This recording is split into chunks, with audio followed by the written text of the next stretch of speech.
जय हिंद साथियों, आपके अपने यूट्यूब चैनल में आप सभी को तहे दिल से स्वागत करता हूँ। साथियों, भारतीय संविधान एक ऐसा टॉपिक है जो साथियों किसी न किसी एग्जाम में 2 से 4 क्वेश्चन पूछ लिया जाता है। तो साथियों, खान सर की फेमस बुक पोकी जी के सामान्य ज्ञान का साथियों रिवीजन चल रहा है। साथियों, जो भारतीय संविधान का रिवीजन वीडियो नंबर 3 है साथियों। तो साथियों, वीडियो स्टार्ट करते हैं।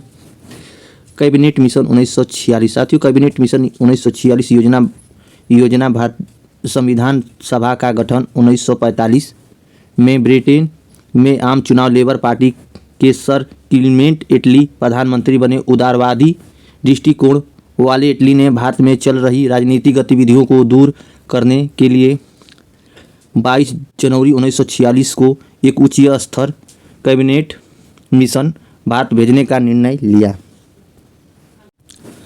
पॉइंट नंबर अगला है, यह कैबिनेट मिशन 24 मार्च 1946 को भारत आया, जिसके सदस्य पैथिन लॉरेंस अध्यक्ष थे, सर फोर्स्ट क्रिप्स व्यापार बोर्ड के अध्यक्ष थे तथा एबी एलेक्जेंडर नौसेना मंत्री थे।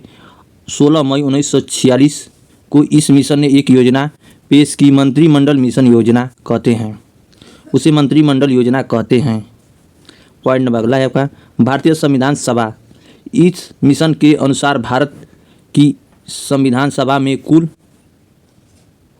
389 सदस्य होंगे। इन सदस्यों में से 292 सदस्य ब्रिटिश प्रांत से निर्वाचित और 4 चीफ कमिश्नरी से निर्वाचित और 93 सदस्य देशी रियासतों से मनोनीत किए जाएंगे।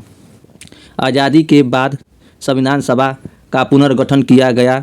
सदस्यों की संख्या 299, जिसमें निर्वाचित सदस्य 229 थे एवं 70 मनोनीत थे निर्धारित की गई, परंतु संविधान पर केवल 284 सदस्यों का हस्ताक्षर किया गया। पॉइंट नंबर अगला है, आपका संविधान सभा के लिए चुनाव जुलाई अगस्त 1946 में हुआ।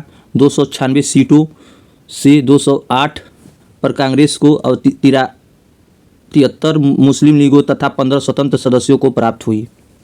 पॉइंट नंबर अगला है, संविधान सभा में ब्रिटिश प्रांतों से 296 प्रतिनिधियों का विभाजन प्रतिपादक आधार पर किया गया, जिसे सामान्य 213 मुस्लिम 79 और सिख की बात करें तो उसमें 4 सिख थे। इसमें 26 अनुसूचित जनजाति तथा 33 अनुसूचित जनजाति के लोग थे। पॉइंट नंबर अगला है, आइंस्टीन के अनुसार संविधान सभा एक दलीय देश में एक दलीय संस्था थी। पॉइंट नंबर अगला है, लॉर्ड साइमन ने इसे हिंदू संस्था की संज्ञा दी। पॉइंट नंबर अगला है, चर्चिल इसे देश की एक बड़ी जाति का प्रतिनिधित्व मानते थे। पॉइंट नंबर अगला है, संविधान सभा के संबंध में ग्रेन आइंस्टीन का कथन है कि संविधान सभा कांग्रेस थी और कांग्रेस भारत था। पॉइंट नंबर अगला है, 1946 में संविधान सभा के लिए संपन्न चुनाव में डॉक्टर भीमराव अम्बेडकर पूर्वी बंगाल से चुने गए, किंतु भारत पाक विभाजन के बाद पूर्व बंगाल पाकिस्तान के हिस्से में चला गया। अंततः अम्बेडकर जी को संविधान सभा में शामिल करने के लिए पुनः सदस्य सीट पर एम.आर. जयकर को त्यागपत्र स्वीकार कर उपचुनाव के माध्यम से डॉक्टर भीमराव अम्बेडकर जी को चुना गया।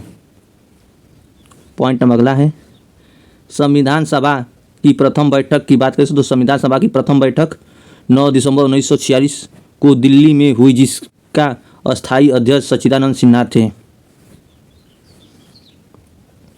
पॉइंट नंबर अगला है आपका, मान्यता एक प्रतिनिधित्व पर 10 लाख लोगों की प्रतिनिधित्व करता था। पॉइंट नंबर अगला है, ब्रिटिश प्रांत के सदस्यों का चुनाव विधान सभा के निर्वाचित सदस्यों द्वारा एक समकालीन मत अनुपातिक प्रतिनिधित्व द्वारा किया जाता था। देशी रियासतों से प्रतिनिधित्व का चयन रियासतों के मुख्य द्वारा किया जाता था।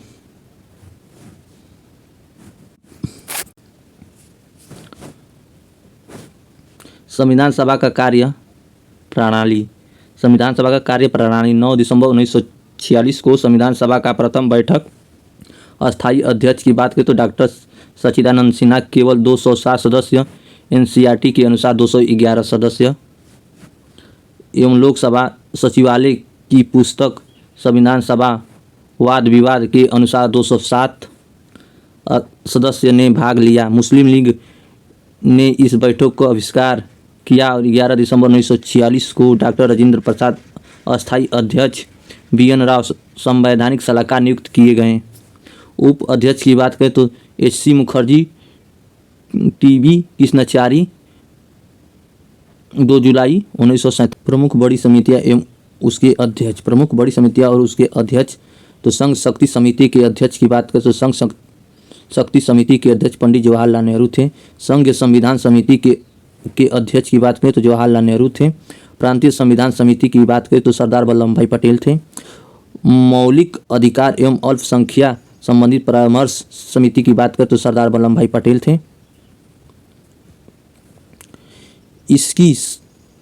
इस समिति के 2 उप समितियाँ थीं। मौलिक अधिकार उप समिति की बात करें तो JP कृपलानी थे। अल्पसंख्या उप समिति की बात करें तो HC मुखर्जी थे।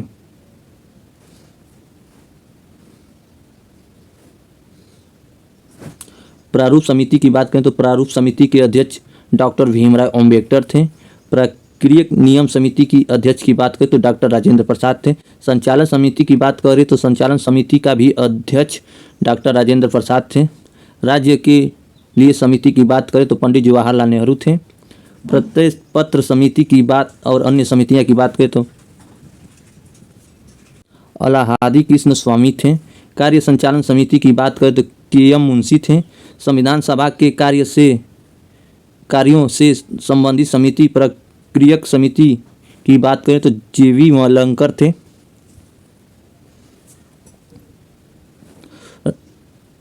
राष्ट्रीय ध्वज संबंधित तथ्य समिति की बात करें तो डॉक्टर राजेंद्र प्रसाद थे।